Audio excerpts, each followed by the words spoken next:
हाय parents, मैं हूं प्रीति और पार्टनर इन पेरेंटिंग। और कई पेरेंट्स से जब मैं पूछती हूं कि आपको अपने बच्चे के लिए क्या चाहिए, तो उनका एक जवाब होता है, बहुत ही स्टैंडर्ड सा जवाब होता है कि हमें अपने बच्चे के लिए चाहिए ओवरऑल डेवलपमेंट।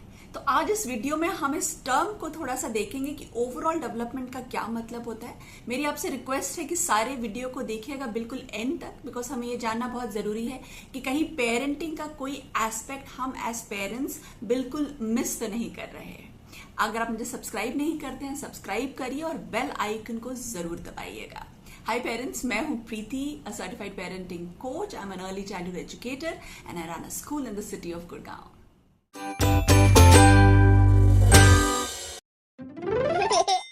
ओवरऑल डेवलपमेंट जैसी टर्म जब आप इंटरनेट पे सर्च करते हैं तो काफी सारी डेफिनेशंस आपके सामने आएंगी, काफी थियोरेटिकल इन नेचर लगेंगे, काफी सारे एस्पेक्ट्स होंगे।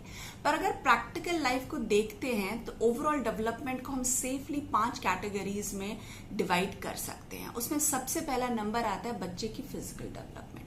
फिजिकल डेवलपमेंट को फर्दर मैंने ब्रेन डेवलपमेंट और बॉडी डेवलपमेंट में डिवाइड किया हुआ है, क्योंकि काफी सारी ऐसी चीजें हो रही हैं हमारे आसपास जो शायद हमारी बॉडी के लिए ठीक है, पर बच्चे की ब्रेन डेवलपमेंट पे उसका अफेक्ट हो सकता है। उसमें सबसे पहला नंबर आता है स्क्रीन टाइम का। तो बच्चे की स्क्रीन टाइम को बहुत क्लोजली मॉनिटर करिए बियॉन्ड अ प्रिस्क्राइब्ड लिमिट, जो कि मेरे ख्याल से 1 घंटे तक होता है। 1 घंटे से ज्यादा बच्चा 24 आवर्स में स्क्रीन नहीं देखना चाहिए। इससे उसकी ब्रेन डेवलपमेंट पे बहुत गहरा असर देखा जा रहा है। साथ ही साथ में ये भी देखा जा रहा है कि किस तरह का कंटेंट बच्चा देख रहा है, उस पर भी मॉनिटर करना बहुत जरूरी है, क्योंकि अगर कंटेंट नेगेटिव है, एजिटेटेड है, उससे भी कहीं पे ब्रेन डेवलपमेंट पे असर हो रहा है। तो एज पेरेंट्स हमें स्क्रीन टाइम को मॉनिटर करना बहुत जरूरी है। दूसरी चीज जो हमें मॉनिटर करनी है बच्चे की फिजिकल डेवलपमेंट के लिए, वो है उनकी डाइट में शुगर और प्रोसेस्ड फूड को क्लोजली मॉनिटर करिए। बहुत ज्यादा नहीं होना चाहिए। उनकी पूरी फिजियोलॉजी पे उसका असर हो सकता है, हार्मोन सिक्रेशन पे असर हो सकता है, तो इसको हमें बहुत ध्यान रखना है। उनके फोकस और कंसंट्रेशन पे असर होता है अगर डाइट उनकी ठीक नहीं होती है तो ये ध्यान रखेंगे। तीसरी चीज हमें जो देखनी है वो है उनकी स्लीप। क्या नींद बच्चा बिल्कुल बराबर कर रहा है कि नहीं कर रहा है। एज के हिसाब से आपके बच्चे की कितनी नींद होनी चाहिए, मैं डिस्क्रिप्शन बॉक्स में उसकी कुछ डिटेल डालूंगी। आप जाके वहां देखिए कि क्या आपके बच्चे को as per the prescribed limit नींद मिल रही है कि नहीं मिल रही है। स्लीप बच्चे की डेवलपमेंट के लिए बहुत जरूरी होती है, क्योंकि स्लीप में ही बच्चे के ग्रोथ हार्मोन सिक्रीट होते हैं। तो अप्रोप्रिएट स्लीप होगी तो डेवलपमेंट बिल्कुल बराबर होगी। चौथी चीज जो बहुत बहुत जरूरी है वो है बच्चे की एक्सरसाइज। एक्सरसाइज को मैं सिर्फ इस टर्म में डिफाइन नहीं करना चाहूंगी कि रोज शाम को 1.5-2 घंटा जाके बच्चा खेल रहा है। एक्सरसाइज को हमें फैमिली का कल्चर बनाना है, where physical exercise is very ingrain in day to day life of the family. जहाँ पे फादर जिम जा रहे हैं, मदर वॉक के लिए जा रही है, जो हम खाना खा रहे हैं वो भी हेल्दी है। General movement of the body should be encouraged on a family level. तो कल्चर में जब फैमिली की एक्सरसाइज होगी तो लॉन्ग टर्म बच्चा उसको अपनी लाइफ में इनग्रेन करके रखेगा। फिजिकल एक्सरसाइज के साथ साथ हमें फोकस करना है ब्रेन एक्सरसाइज पे। ये भी हमें कहीं पे देखना है कि बच्चे के ब्रेन को स्टिमुलेट करने के लिए are we playing with the correct toys and are we watching the right content. दूसरी चीज जो ओवरऑल डेवलपमेंट में आती है वो है बच्चे की एकेडमिक डेवलपमेंट, इंटेलेक्चुअल डेवलपमेंट जिसको हमें कहते हैं। और बहुत ही सिंपल टर्म्स में अगर मैं कहूं तो are we giving enough knowledge to the child about the world around, क्योंकि जितनी बच्चे की नॉलेज अच्छी होगी उतनी understanding of the world will be better and also decision making long term बच्चे की बेटर होगी। देखिए, when it comes to knowledge around the world, काफी कुछ काम तो हमारे स्कूल कर देते हैं, काफी कुछ चीजें वो बच्चे को सिखा देते हैं, physics, chemistry, bio, history, civics. हमें एज पेरेंट्स उन एस्पेक्ट्स पे फोकस करना है जो शायद हमारे स्कूल्स में आजकल कवर नहीं हो रहा।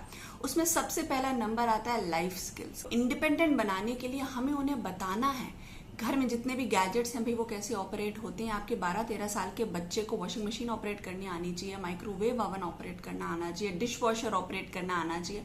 तो इस तरह से बच्चे को चीजें पता होनी चाहिए जो घर में है कम से कम। दूसरी चीज जो आपको फोकस करनी है फाइनेंशियल लिटरेसी पे। कहीं पे हमारे स्कूल में जो करिकुलम फॉलो किया जाता है वहां पे बच्चे को फाइनेंसेस के बारे में काफी कुछ नहीं बताया जाता है, और अगर बताया भी जाता है तो बहुत लेट बताया जाता है, 12th क्लास में 11th क्लास में। तो बच्चे को पता होनी चाहिए द वैल्यू फॉर मनी, बच्चे को पता होनी चाहिए सेविंग का कॉन्सेप्ट, इन्वेस्टमेंट का कॉन्सेप्ट, रिस्क का कॉन्सेप्ट, एटीएम क्या होता है, ऑपरेट कैसे होता है, यूपीआई पेमेंट कैसे होती है। तो इन सब चीजों के बारे में बच्चों को right from beginning you have to make them aware. तीसरी चीज जो बिल्कुल आपको फोकस करनी है वो है बच्चे की डिजिटल लिटरेसी पे। अब टेक्नोलॉजी हमारे घरों में आ गई है, किस तरह से टेक्नोलॉजी को यूज करना है, क्या प्रोज हो सकते हैं, क्या कॉन्स हो सकते हैं, किस तरह से अपने आप को सोशल मीडिया पे सेफ रखना है। तो इन सब चीजों के बारे में हमें बच्चों के साथ बैठकर उन्हें अवेयर करना है, उन्हें बताना है। तो इन सब चीजों को डिनर टेबल डिस्कशंस में जरूर इंक्लूड करिएगा। एक एस्पेक्ट ओवरऑल डेवलपमेंट का जो हमारे स्कूल नहीं हैंडल कर रहे और कहीं पे हम एज पेरेंट्स भी उस पर ज्यादा ध्यान नहीं दे रहे, वो रहे बच्चे की इमोशनल डेवलपमेंट। इमोशनली इंटेलिजेंट हम अपने बच्चे को कैसे बनाएं, इसमें 3 चीजें हैं, ध्यान से देखिएगा। बहुत वास्ट सब्जेक्ट है, इस पे एक अलग से मैं टॉपिक करूंगी, बाद में वीडियो अलग से आएगा इसके ऊपर। अगर आपने मुझे सब्सक्राइब नहीं किया तो सब्सक्राइब जरूर करिए, बहुत ही इंटरेस्टिंग वीडियो होगा। तो इमोशनल डेवलपमेंट जो होगा, अगर हम उसको बहुत ही कंसाइज तरीके से देखें तो 3 चीजें हो रहा है। एक चीज जो हमें बच्चे को सिखानी है वो है to understand their own emotions, दूसरी आती है एक्सप्रेस दोज इमोशंस, और तीसरी चीज जो होती है वो है regulation of that emotions. See, when it comes to regulating your own emotions, understanding or expressing those emotions, बच्चा मोस्टली ये चीज सीखता है आपके बिहेवियर से, पेरेंट्स के बिहेवियर से। तो कहीं पे we need to take a couple of steps back and figure out, are we ourselves emotionally regulated enough? If we are not, then we need to get going and work on our own selves, क्योंकि उसके बाद ही अगर हम कुछ बच्चे को बोलेंगे we will be able to teach the child or guide the child। तो सबसे पहले अपनी इमोशनल रेगुलेशन पे हम ध्यान देंगे। नाउ बच्चे की जो इमोशनल रेगुलेशन है उसको कैसे बिल्डअप कर, तो उस पर एक बहुत जरूरी चीज आती है कि नंबर 1, इमोशंस के बारे में बात करें, उन्हें इनकरेज करें कि वो अपने इमोशंस को एक्सप्रेस करें। अगर इमोशंस बच्चे एक्सप्रेस नहीं कर पाते हैं और करेक्ट तरीके से नहीं करते, इमोशंस उनके अंदर रह जाते हैं, तो लॉन्ग टर्म में ये इमोशंस उनकी फिजिकल हेल्थ पे असर करते हैं और उनकी मेंटल हेल्थ पे भी असर करते हैं। तो एज पेरेंट्स हमें बहुत ज्यादा इनकरेज करना है अपने बच्चों को अपने इमोशंस को एक्सप्रेस करने के लिए, चाहे वो सही इमोशंस हो, गलत इमोशंस हो। Be empathetic towards it, encourage them to express it. Express करेंगे तो regulation over a period of time आ जाएगी। और जैसे मैंने आपसे कहा कि कुछ दिनों में वीडियो भी इस पे बनाऊंगी, तो उस वीडियो को जरूर देखिएगा। ओवरऑल डेवलपमेंट का एक बहुत इंपॉर्टेंट एस्पेक्ट जो हमें देखना है वो है social development. Child should be able to have good meaningful interactive social relationships, और ये बच्चा डेवलप करेगा अगर उसमें एक स्ट्रॉन्ग सेंस ऑफ एम्पैथी होगा। एम्पैथी का मतलब है ability to understand other person's point of view, उनके इमोशंस समझने का स्किल, उनकी फीलिंग्स समझने की एबिलिटी, उनके ओपिनियंस को रिस्पेक्ट देना।